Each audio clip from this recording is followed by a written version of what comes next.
Okay, hello student friends, and in this lectures we are discussions the class 11th physics and of the topic electrostatic.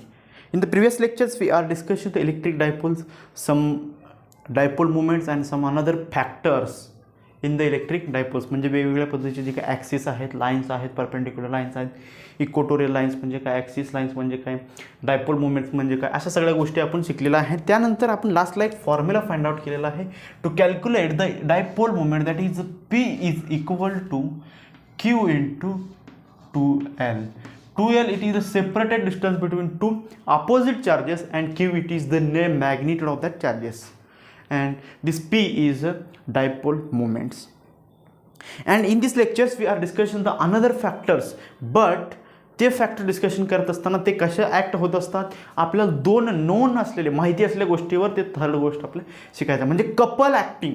Couple म्हणजे जे काही torque असणार आहे, torque acting on the electric dipole, म्हणजे electric dipole देखील माहिती आहे in uniform electric field. Uniform electric field देखील माहिती आहे आपल्याला, आणि त्याचबरोबर इलेक्ट्रिक डायपोल देखील माहिती आहे. बट आपल्याला couple acting on the electric dipole in a uniform electric field.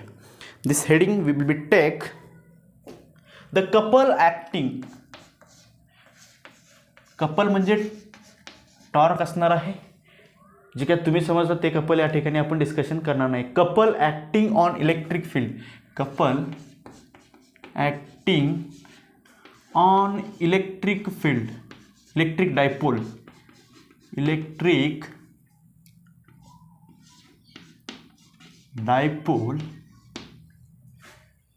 In. नंतर तुम्ही समजणार की पार्कमध्ये बसणारे जे काही कपल्स आहेत हे इलेक्ट्रिक डायपोलवर कसे इफेक्ट होणार आहे, असे काही नाही आहे. But this couple is a torque. Then in a uniform electric field, UEF it is uniform electric field, that is E bar. Okay, the couple acting on the electric dipole in uniform electric field असे consider करत असताना आपल्याला काही गोष्टी माहिती असणे गरजेचं आहे की electric field, uniform electric field म्हणजे काय असते, जे directions as well as magnitude of electric field are same असते. त्याचबरोबर आपल्याला माहिती असणं गरजेचं आहे की इलेक्ट्रिक डायपोल म्हणजे काय. या दोन्ही गोष्टी इलेक्ट्रिक डायपोल आपण प्रिव्हियस लेक्चरमध्ये स्टडी केलेला आहे. Then consider the electric dipoles. Consider electric dipole. Consider one of the electric dipole placed in a uniform electric field. Placed in uniform electric field. Uniform electric field. Uniform electric field, that is E bar is the uniform electric field. And the dipole axis, the axis of electric dipole or dipole axis is make some angle. आणि ही जी काय diagrammatic representation जर करायचं असेल तर consider this is the one of the lines. This lines is the directions of uniform electric field, that is E. हे आहे uniform electric field आहे, directions of uniform electric field. आणि त्याचबरोबर एक असा जे काय आपण डिस्कशन केलेलं आहे electric dipole, the axis of electric dipole make some angle with the electric field. This angle is called as theta. Theta असे अँगल तयार केलं जातं. आणि जे हे जे काय आहे, this is the electrical axis, किंवा याला म्हटलं जातं डायपोल ॲक्सिस, किंवा म्हटलं axis of electric dipoles makes angle of theta with the uniform electric field in the directions of electric field. This is the theta, and this is the minus Q at a point A and plus Q at a point B. Minus आणि plus हे जे electrical dipole आहे, दोन pair, एक pair असते equal and opposite charge असते, त्या पेअरमध्ये या बनत असतात. Then this is the all over electric dipoles plus Q, and this is the minus Q. Okay, and now we will start the discussions. जे काय आपण लिहिलेलं डायग्राम काढलं त्याचं एक्सप्लेनेशन या ठिकाणी करणं गरजेचं आहे. The axis of electric dipole, the axis of electric dipole, the axis of electric dipole makes some angle, that is theta, the angle theta with the direction of electric field, that is E, directions of electric field. This is the whole of, आणि ज्यामध्ये force act होत असते, यावर act होणारी जी काही force आहे, जर at a point ए मध्ये जो काही फोर्स ऍक्ट होतो या डायरेक्शनमध्ये ऍक्ट होतो, आणि ॲट अ पॉईंट बी वर फोर्स या डायरेक्शनमध्ये ऍक्ट होत असतो. आणि यावर ऍक्ट होणारं जे काही फोर्स आहे, दिस फोर्स, आता या फोर्सची डायरेक्शन्स आपल्याला समजले, आणि त्याचबरोबर हे फोर्स किती असते ते देखील आपण या ठिकाणी लिहित आहे. आणि ॲट पॉईंट ए वर ऍक्ट होणाऱ्या फोर्सला मी एफ ए म्हणतो, आणि ॲट पॉईंट बी वर ऍक्ट होणाऱ्या फोर्सला मी म्हणतो F B. Okay, the force acting on the point B, this is called as FB. The force acting on the point A, this is called as FA. At a negative charge, then at a negative charge at a point A, the force acting on a negative charge minus Q at a point A, this is called as F of A is equal to minus Q into E, and the directions of this direction is opposite to the electric field.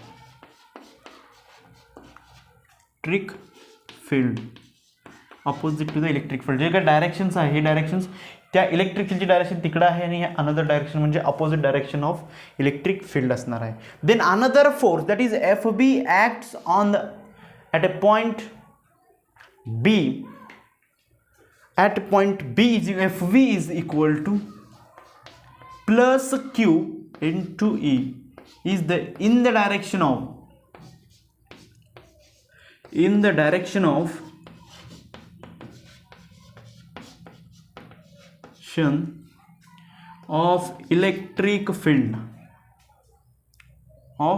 electric field, that is E, in the direction of electric field. And this whole are the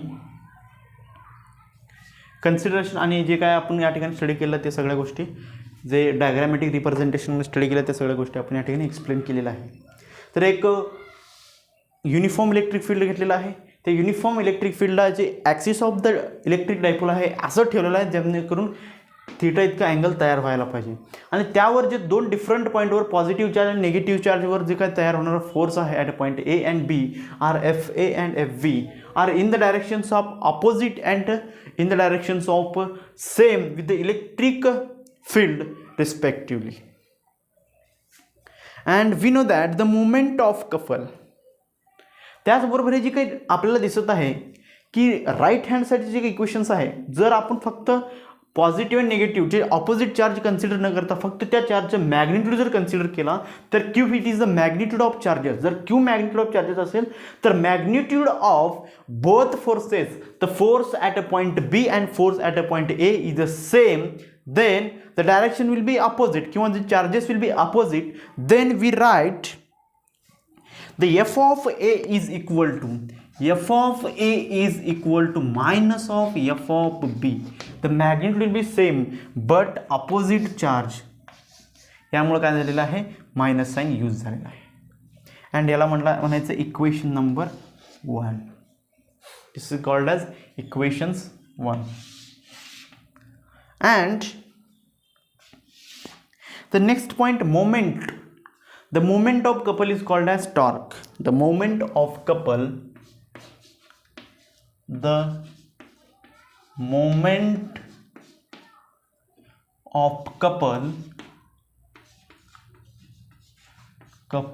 is called torque. Okay. the moment of couple is called as torque. Then torque is defined as the toe is equal to d into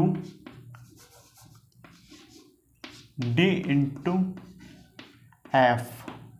Torque is defined as d into f. Then d, it is the perpendicular distance between two equal and opposite charges. Then d is perpendicular distance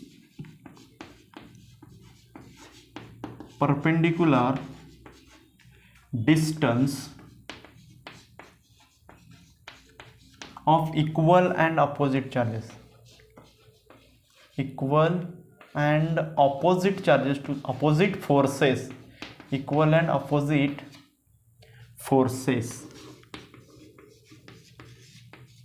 या ठिकाणी equal आणि opposite force F A and F B हे दोन्ही equal and opposite force या ठिकाणी आहेत. तर त्यामध्ये परपेंडिक्युलर डिस्टन्स कसा फाइंड आउट करायचा, तर या ठिकाणी जे काही परपेंडिक्युलर ड्रॉन करायचं, this is the perpendicular I will be drawn here. And ही जी काय परपेंडिक्युलर डिस्टन्स आहे, दिस इज द बी. आणि ह्या पॉईंटला आपण काहीतरी नाव देऊया, या पॉईंट मी नाव देतो पी. ठीक आहे. आणि हे जो बी पी आहे, it is the D. Okay, PP is a D. And now I will consider the magnitude of torque. Magnitude of torque is equal to magnitude of the distance, magnitude of this distance of, क्यों BP से consider करें, क्यों magnitude of distance into magnitude of force, into magnitude of force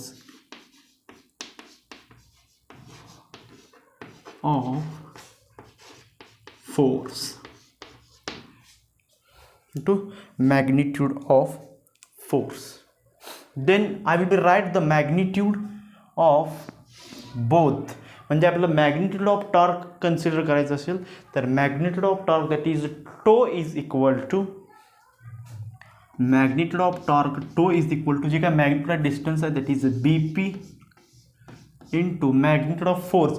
म्हणजे magnitude फक्त consider करायचं असेल तर sign change करायचं. This is the Q into A. This is the magnitude of force and this is the magnitude of distance. Now magnitude of distance हे theta जर इथं असेल, इथं जितकं अँगल असते तितकं त्या ठिकाणी देखील अँगल सेम असते. या थीटाचं जर साइन रेशो घ्यायचं असेल तर साइन थीटा म्हणजे दोन इक्वल अँड अपोजिट चार्जेसमध्ये जे काही लाईन्स असते, जे काही डिस्टन्स असते, ते डिस्टन्स किती असते प्रिव्हियस लेक्चरमध्ये आपण डिस्कस केलं होतं, 2L इतका डिस्टन्स असते. Then P is equal to Q into 2L. Okay. Then आपल्याला जर साइन रेशो स्टडी करायचं असेल या अँगल थीटाची, then sine theta is equal to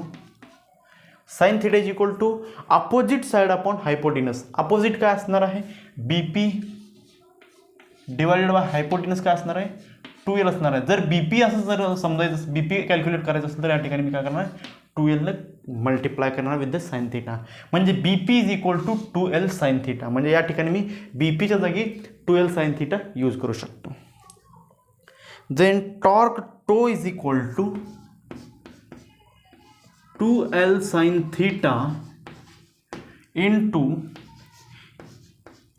Q into A. Then मी या ठिकाणी एक फॉर्म्युला लिहिलेला होता, क्यू इंटू 2L. या ठिकाणी क्यू आहे आणि या ठिकाणी आहे 2L. म्हणजे Q into 2L is a P, म्हणजे डायपोल मोमेंट्स असणार आहे. Then torque is equal to dipole moments that is P, dipole moments E into sine theta. And E sine theta is E bar. E sine theta is E bar. Then tau is equal to, not arrow, then tau is equal to P bar into uniform electric field, that is E bar.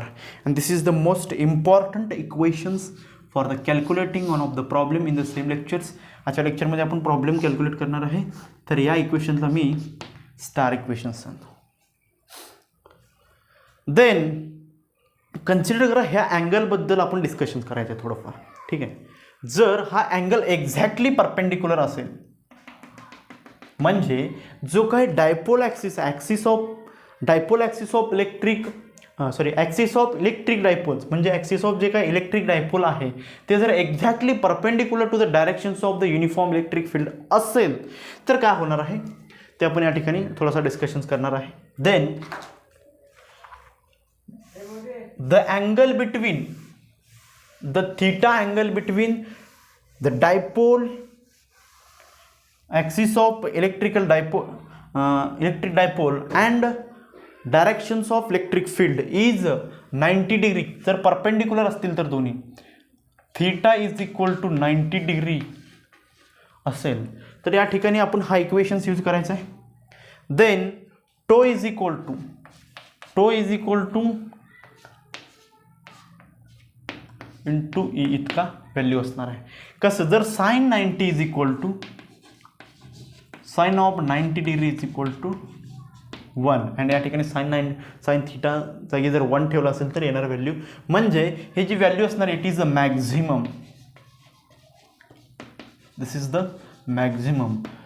The tau is maximum when the axis of electric dipole is perpendicular to the directions of the electric field.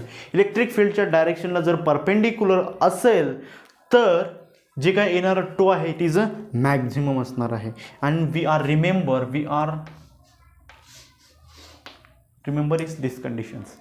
Consider करा जर हे parallel असेल किंवा exactly overlap झाला असेल superpose झाला असेल कशावर इलेक्ट्रिक फील्डवर जे काही ॲक्सिस ऑफ इलेक्ट्रिक डायपोल आहे सुपरपोज झाले असेल ओव्हरलॅप झाला असेल किंवा पॅरलल असेल then angle is 0 theta is equal to 0 असेल तर काय असणार आहे sine 0 is equal to 0 then torque will be 0. या ठिकाणी 0 ने मल्टिप्लाय केल्यानंतर 0 नाही. आणि मिनिमम केव्हा असते इट इज अ मिनिमम. अशा पद्धतीने आपण दोन कंडिशन या ठिकाणी डिस्कस केलेल्या आहे. आपण स्टडी केलेला आहे couple acting on the electric डायपोलवर कपल कसं ॲक्ट होतं हे डिस्कशन केलेलं आहे in the uniform electric field. त्यानंतर आपण काही कंडिशन्स देखील बघितल्या आणि हे फॉर्म्युला देखील आपल्याला युजफुल असणार आहे. देन आता आपण एक छोटासा प्रॉब्लेम सॉल्व करायचा आहे. कन्सिडर मी या ठिकाणी एक डायग्राम काढतो as like this diagram. This is the electric field, not this, and this is the consider this is the electric field आहे and electric field that is E bar. आणि त्याचबरोबर जी काही ॲक्सिस ऑफ डायपोल आहे अशा पद्धतीने angle तयार केलेला आहे आणि ही जी काही थीटा अँगल आहे थीटा हे 30 डिग्री इतका अँगल आहे असं कन्सिडर करायचं. Theta is the angle 30 degree आणि या ठिकाणी क्यू आहे या ठिकाणी plus Q and this is the minus Q. May be plus आणि मायनस तुम्ही चेंज करू शकता. देन आणि 2L हे जे काही distance between two charges that is a distance between two charges is 2 centimetre इतका आहे असं त्याने दिलेलं आहे.